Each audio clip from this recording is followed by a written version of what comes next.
Bien, profesor y compañeros, tengan todos una agradable tarde.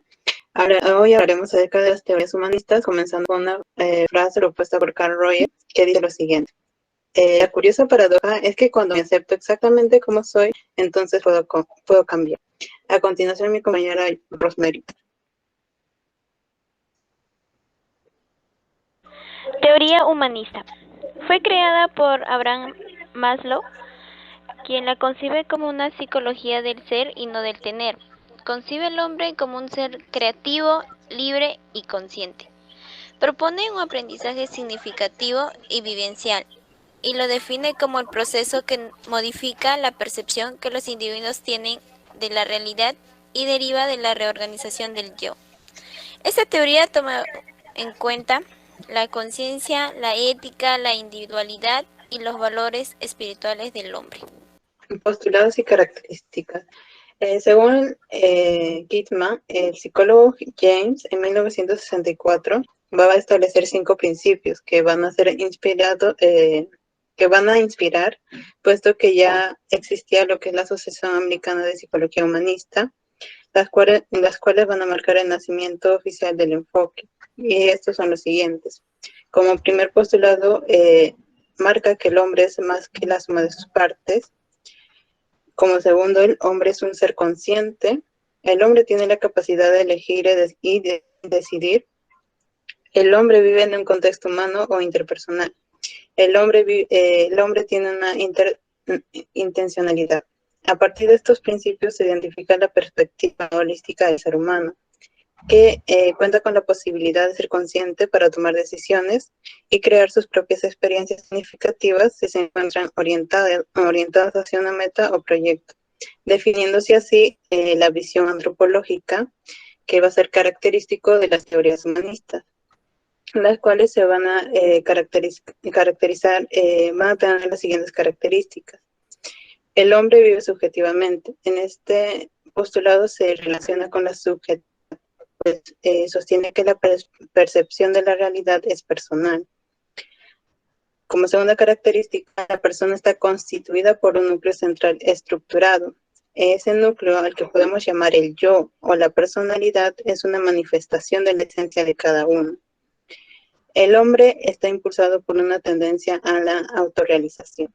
En este postulado responde a la influencia del humanismo norteamericano que está propuesta por Maslow a que la autorrealización es una tendencia innata que está ligada a la libertad. El hombre es más sabio que su intelecto. En este punto se habla acerca de la intuición. La intuición es una forma de conocimiento que ayuda a comprender sin que interfieran los pensamientos y que tiene que ver con el sentir. Por eso desde el enfoque es tan importante el autoconocimiento. El hombre va a poseer la capacidad de conciencia y simbolización. La simbolización es la relación que yo establezco con el mundo a partir de la comunicación. Por eso se relaciona con la conciencia. El hombre tiene capacidad de libertad y elección.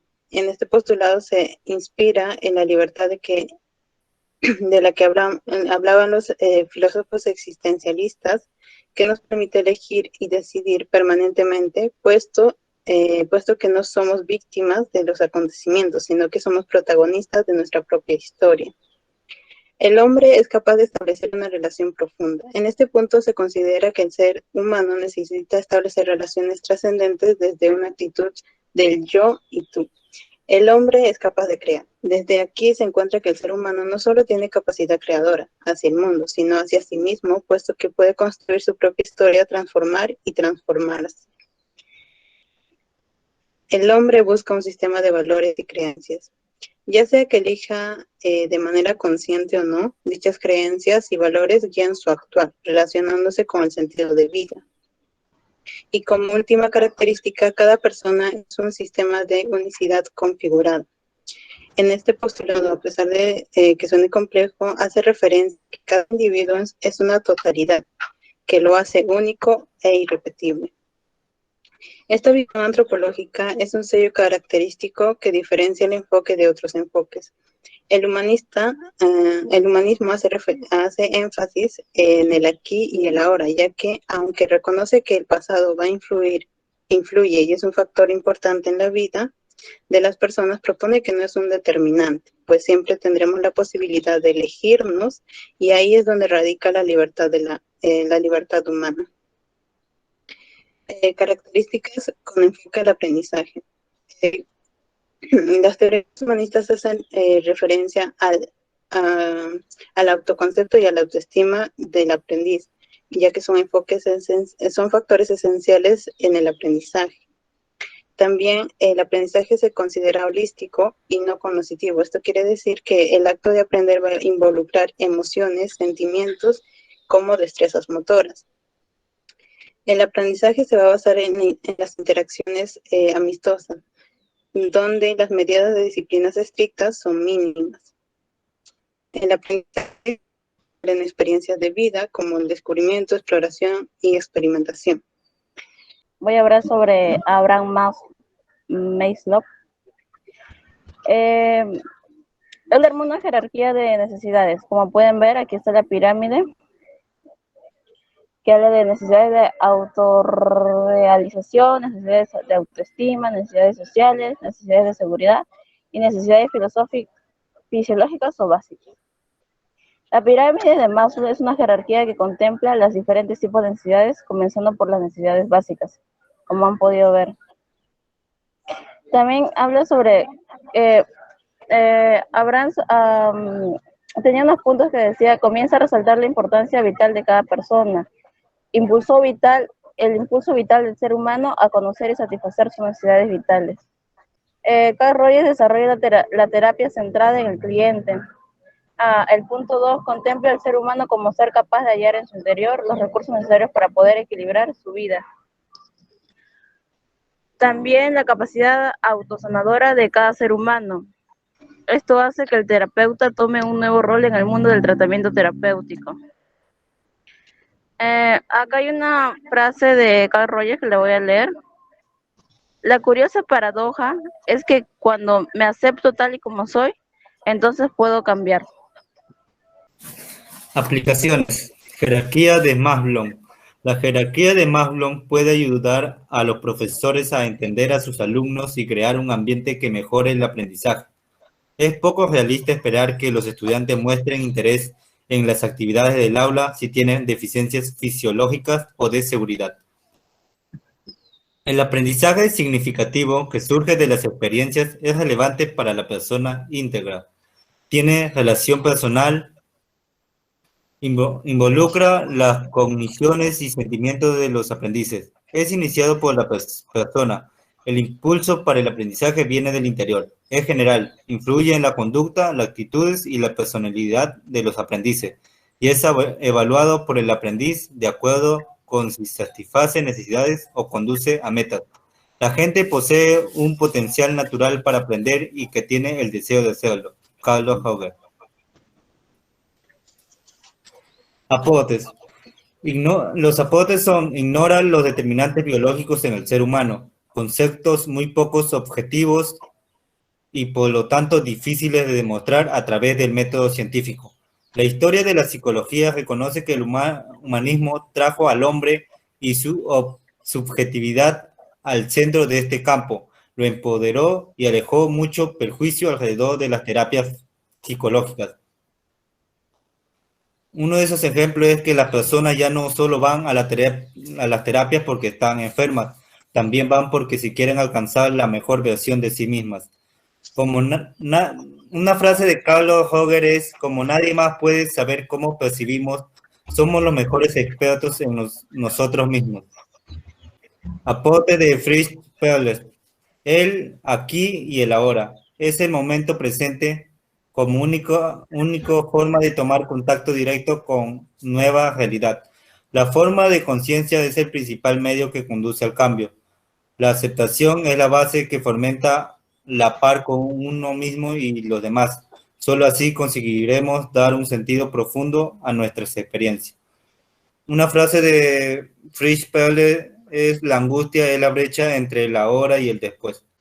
La teoría humanista de Carl Rogers. Él dice que los seres humanos tienen un deseo natural por aprender. El aprendizaje se hace significativo cuando el tema es relevante para su aprendiz. El aprendizaje se mejora con la reducción de amenazas externas. y el aprendizaje participativo es más efectivo que el pasivo. Un ejemplo de esto tenemos que cuando el alumno quiere explorar o investigar sobre leones, pero el profesor quiere desarrollar un tema sobre animales domésticos, porque así es lo que dice su programa. Más probable es que el alumno no aprenda nada. El interés del alumno está en otro lado, como por ejemplo quiere aprender en este caso sobre los leones. Pero si el profesor detecta que el alumno quiere saber más y conocer más sobre los leones, pues él organiza una clase para que trabaje en ese tema. Y de esta forma es altamente probable de que el alumno ponga más interés y atención y aprenda más sobre el tema. Siguiente. Ya. Yo le voy a dar unos ejemplos sobre la pirámide de Maslow. La pirámide de Maslow nos indica como va desde abajo hacia arriba, que es lo primordial, las necesidades fisiológicas o son las necesidades básicas, que nos dice que comprende las necesidades de nuestro sistema orgánico. Es el cuerpo humano debe mantener un cierto equilibrio para poder funcionar correctamente. Y dicho equilibrio se consume con una correcta alimentación, descanso o hidratación. Un ejemplo es de lo que vamos a necesitar como ser humano, que sería como primordial poder respirar, comer, beber y dormir. Hasta no tener cubiertas estas necesidades no podemos centrarnos en otras preocupaciones. La segunda necesidad es la necesidad de seguridad.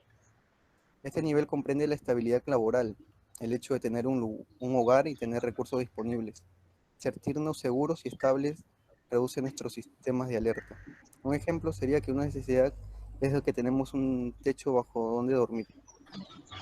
Tercer punto, que son las necesidades sociales o de afiliación, es aquella que está relacionada con las relaciones sociales, la participación en eventos y reuniones, a la aceptación de los iguales. Siempre recordando que el ser humano es social por naturaleza. Un ejemplo de esto es que en vez de que tenemos un plato en la mesa y un techo bajo el que dormir, empezamos a preocuparnos por nuestras amistades y nuestros grupos de iguales. El compañerismo, el afecto entre otras personas y también incluido acá, por Maslow, la intimidad sexual. El cuarto punto sería la necesidad de autoestima o el reconocimiento. Es cuando hablamos de aprecio hacia uno mismo. Como por ejemplo, para el ser humano resulta prácticamente imprescindible el hecho de que alguien nos aprecie y valore nuestros actos, además de fortalecer las bases de autoestima, que es primordial para lograr un correcto equilibrio mental. Como último punto tenemos la autorrealización, que según Maslow, este último nivel deja de considerarse una necesidad primordial, ya que comprende objetivos emocionales, tales como moralidad, la creatividad, la aceptación de los hechos, entre otros. Siguiente diapositiva.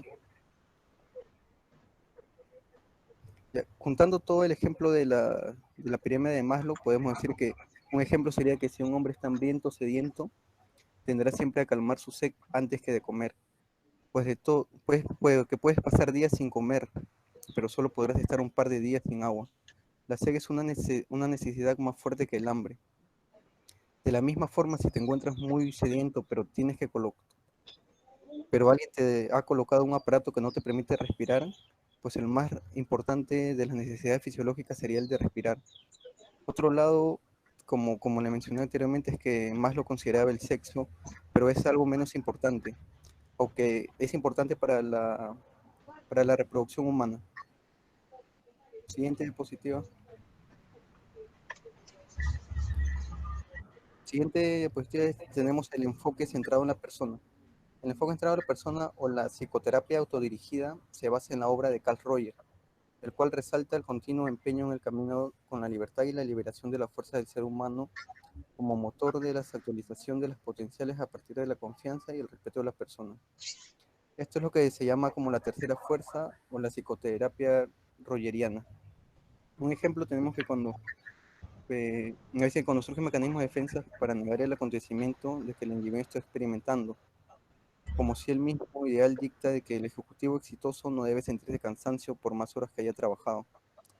Pues al parecer el sí mismo real es cual que manifiesta que está agotado y necesita descansar. Es aquí donde surge una congruencia ante lo cual el mecanismo de defensa responde. Yo cansado, a lo que te responde, nunca. Si disfruto mucho de mi trabajo, ¿cuál es el reprimo? Este es el reprimo del sí mismo real. Conclusión.